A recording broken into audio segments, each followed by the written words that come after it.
Me chamo Luciano Salles, da Radiologia Médica, e a gente começa agora a nossa unidade 3.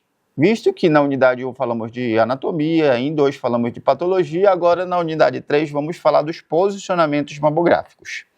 Bom, inicialmente a profissional ou o profissional das técnicas radiológicas vai fazer a recepção dessa paciente e vai fazer basicamente um questionário. Vai perguntar se ela já fez mamografia anteriormente, aonde fez, se ela tem essa mamografia. Vai perguntar a queixa dela, por que ela está ali, enfim, e vai perguntar se tem histórico de câncer familiar, lembrando que é um dos fatores de risco, né?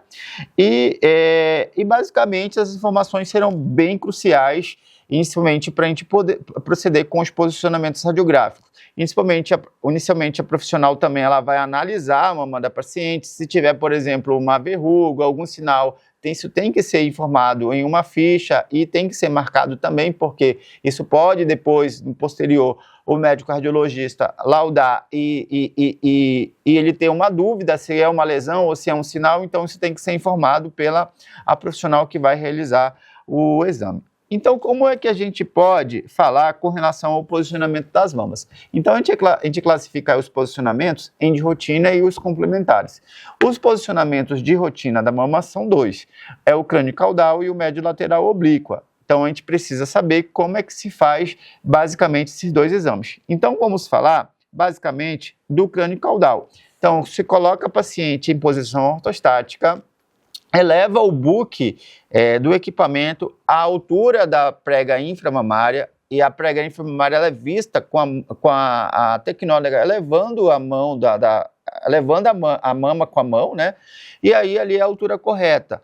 E aí existe uma compressão que é feita, e essa compressão ela é feita de cima para baixo. Então a gente tem aí uma incidência crânio-caudal. A parede torácica tem que ficar bem colada com esse buque e a compressão ser realizada aí de forma adequada. E falando de compressão, por que comprimir?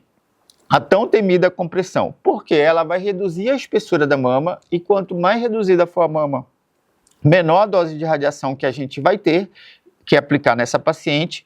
A gente vai também deixar a mama mais uniformemente distribuída no buque e a gente vai eliminar artefatos de movimento e vai tirar a sobreposição de estruturas. Lembrando que a gente tem uma mama já com bastante sobreposição de estruturas. Então, se a gente comprime bem, a gente diminui essa sobreposição e facilita aí a visualização das lesões, tá? Então, aí, só para fixar, a gente vai falar aqui mais detalhadamente, por exemplo, da crânio caudal. Então, a gente coloca o tubo na posição vertical, o feixe perpendicular à mama, posiciona-se a face medial da mama a ser examinada para ter contato visual com a paciente. A gente posiciona a paciente de frente para o receptor com a cabeça virada para o lado oposto ao exame, do lado examinado.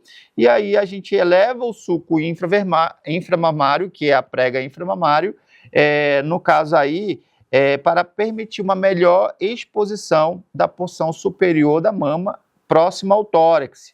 A gente centraliza essa mama no buque mural e a gente tem que observar essa mama bem distribuída nesse buque, tá? E aí a gente começa a fazer o tracionamento, que é a compressão dessa parte, então, exposta, tá?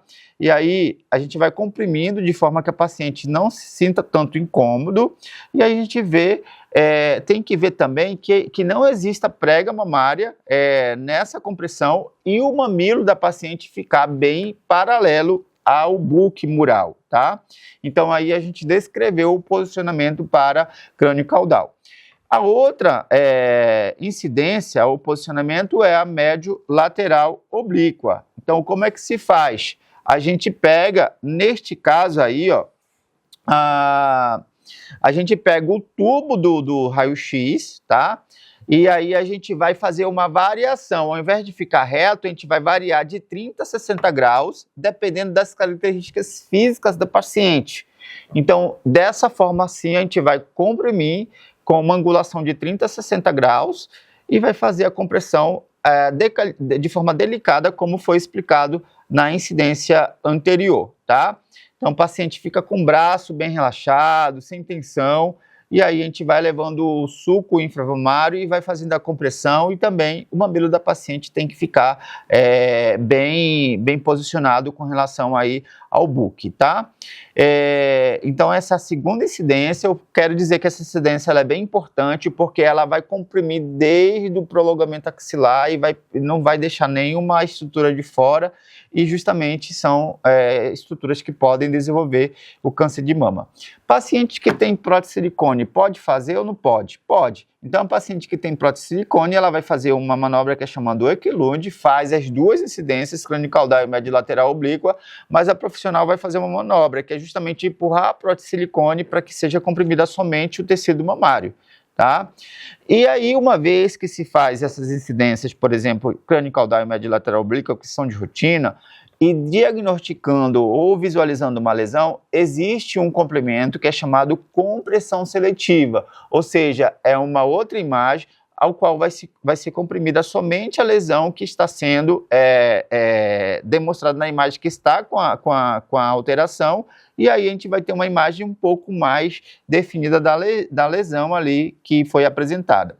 Existe também a magnificação. O que é a magnificação? Às vezes as alterações são tão pequenas que é quase que impossível de serem bem visualizadas na imagem. Então, assim, a tecnóloga pega um suporte, coloca no equipamento e a mama ela é comprimida a uma certa distância da onde fica o receptor de imagem. Então, aumenta essa distância e, com esse aumento, a gente tem aí a ampliação dessa alteração e, consequentemente, com uma melhor visualização, tá? Então, ela é indicada aí para áreas que estão com suspeitas, né, principalmente para estudar aquelas alterações muito pequenas, como, por exemplo, as microcalcificações. E só para finalizar esse módulo, essas alterações que podem aparecer nas imagens, elas são classificadas pelo sistema BIRADS. O sistema BIRADS é um sistema universalmente usado, ele é um sistema que facilita a comunicação entre os profissionais das técnicas radiológicas, entre os médicos e radiologistas. E a última classificação do BIRADS, ele diz assim, que o BIRADS 1 é um exame incompleto, ou seja, fez toda a mamografia, mas ali não conseguiu fazer a conclusão diagnóstica e requer outros exames. Eu vou só pegar um outro exemplo, o 6, por exemplo, se der um BIRADS 6, a interpretação é um carcinoma diagnosticado, é 100% de ser câncer, tá? E aí já tem que fazer uma decisão aí do tratamento, se vai ser uma ressecção cirúrgica, se vai ser uma terapia, uma quimioterapia, enfim. Então ele vai do 0 até o 6. E no 4 ele se divide em 4A, B ou C. Então o 4A ele é uma suspeita leve, o 4B, por exemplo, uma suspeita moderada, um 4C uma suspeita forte.